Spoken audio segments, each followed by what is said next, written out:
करीब 1,76,000 रुपए के ऑल टाइम हाई के बाद से सोने की कीमत में लगातार उतार चढ़ाव हो रही है।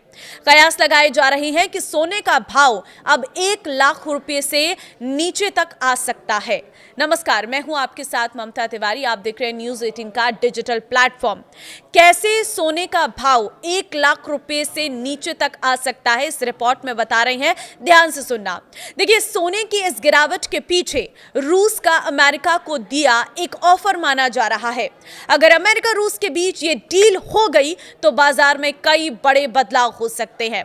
तो सबसे पहले वो डील जानना आपके लिए बहुत जरूरी है जो रूस और अमेरिका के बीच में होने जा रही है, जिससे पूरी तरह से सोने और चांदी के भाव की कीमतों में बदलाव आने वाला है। रूस जल्द ही व्यापार के लिए अमेरिकी डॉलर का इस्तेमाल शुरू कर सकता है। ब्लूमबर्ग के मुताबिक रूस यूक्रेन युद्ध के खत्म होने के बाद रूस ने अमेरिका के साथ डील करने के लिए एक प्रस्ताव तैयार किया है। इसमें 7 पॉइंट हैं जिन पर रूस अमेरिका की सहमति बन सकती है। इनमें से एक है फिर से डॉलर का इस्तेमाल शुरू करना। रूस जो डॉलर के बजाय साझेदार देशों से लोकल करेंसी में ट्रेड करता है, अब वो डॉलर सेटलमेंट सिस्टम पर वापस आने की सोच रहा है। इसमें तेल और नेचुरल गैस खरीदने के लिए भी डॉलर का इस्तेमाल शामिल होगा। तो ये प्रपोजल रूस के सीनियर अधिकारियों के बीच साझा किया गया है। और अब आपको बताते हैं कि दोनों देशों के बीच जो संभावित डील है वो कौन कौन सी है। पहली तो है एविएशन डील, दूसरी है एनर्जी पार्टनरशिप, तीसरी है बाजार खोलना, चौथी है न्यूक्लियर और एआई। इसी के साथ ही डॉलर में व्यापार, मिनरल डील, क्लाइमेट चेंज। तो ये 7 डील ऐसी हैं जो अमेरिका और रूस के बीच में हो सकती हैं और इन्हीं दोनों डीलों पर टिकी है आगे की पूरी बाजार की रणनीति। रूस ने डॉलर का इस्तेमाल बंद क्यों किया था और अब क्यों शुरू करना चाहता है, ये भी आप समझिए।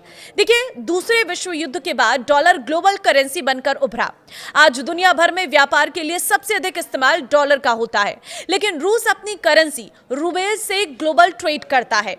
दरअसल डॉलर में कारोबार करने के लिए दुनिया भर के देश अमेरिका ट्रेजरी के बॉन्ड खरीदकर अपने पास रखते हैं। बॉन्ड यानी वादा, यानी अमेरिका सरकार बॉन्ड खरीदने वालों से एक तय समय में तय रकम ब्याज के रूप में देने का वादा करती है।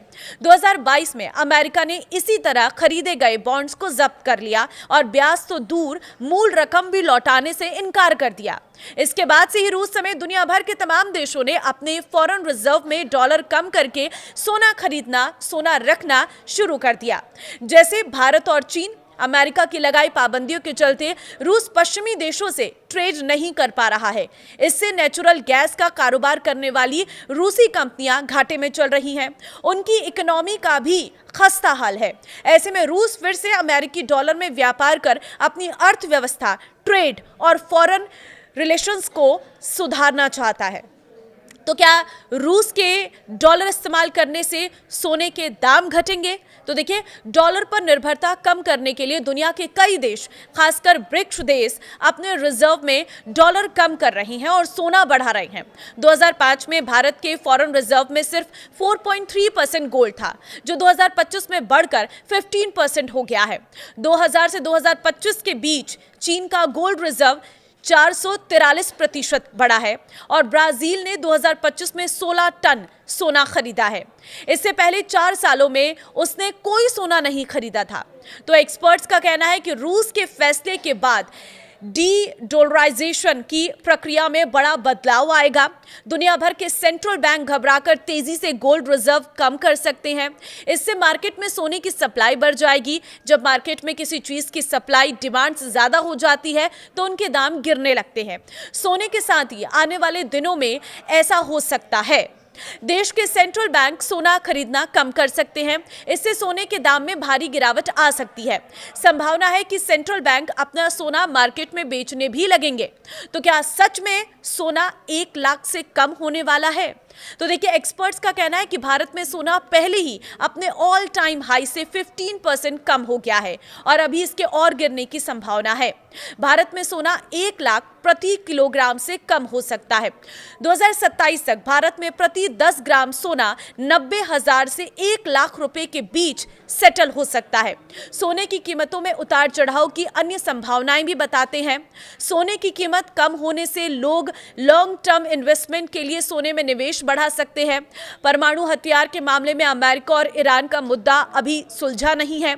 इन बातों से सोने की कीमतों को पुश भी मिल सकता है।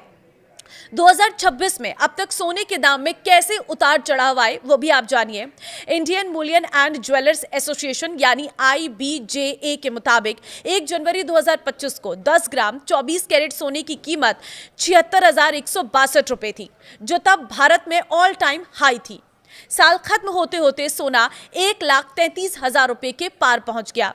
सोने में ये तेजी 2026 में भी जारी रही। 29 जनवरी को सोना 1,76,121 रुपए के ऑल टाइम हाई पर पहुंच गया, लेकिन 3 दिन बाद 1 फरवरी को ही ये गिरकर 1,48,697 रुपए पर आ गया। 12 फरवरी को रूस अमेरिका की डील की खबर आने के बाद इंटरनेशनल मार्केट में सोना 3% तक गिर गया है, 3% तक गिर गया है। भारतीय मार्केट में भी अगले दिन सोना 2,885 रुपए गिरकर 1,52,765 रुपए प्रति 10 ग्राम पर आ गया है। हालांकि 16 जनवरी को जब बाजार खुला तो सोने में 1,315 रुपए की बढ़ोतरी हुई, 1,54,080 पर यह पहुंच गया है। तो इस तरह से सोने के भाव में उतार चढ़ाव देखने को मिला। 2026 में खास तौर पर सोने की कीमतों में काफी ज्यादा उतार चढ़ाव देखने को मिला है। अब सीधे सबकी नजरें टिकिया अमेरिका और रूस के बीच होने वाली उस डील पर। अगर ये डील फाइनल हो जाती है, अगर रूस एक बार फिर से डॉलर पर व्यापार करने लग जाता है, तो कहीं ना कहीं सोने की कीमतों में एक भारी गिरावट देखने को मिल सकती है। तो जिन लोगों की पहुंच से सोना दूर हो गया था, उनकी पहुंच में ये सोना आ जाएगा, लेकिन जिन्होंने अपना पूरा पैसा सोने में इन्वेस्ट कर दिया था, उनके लिए उनकी राह थोड़ी मुश्किल जरूर हो सकती है। लेकिन ये फिलहाल आकलन है। अब ये अमेरिका और रूस के बीच होने वाली डील पर टिका हुआ है।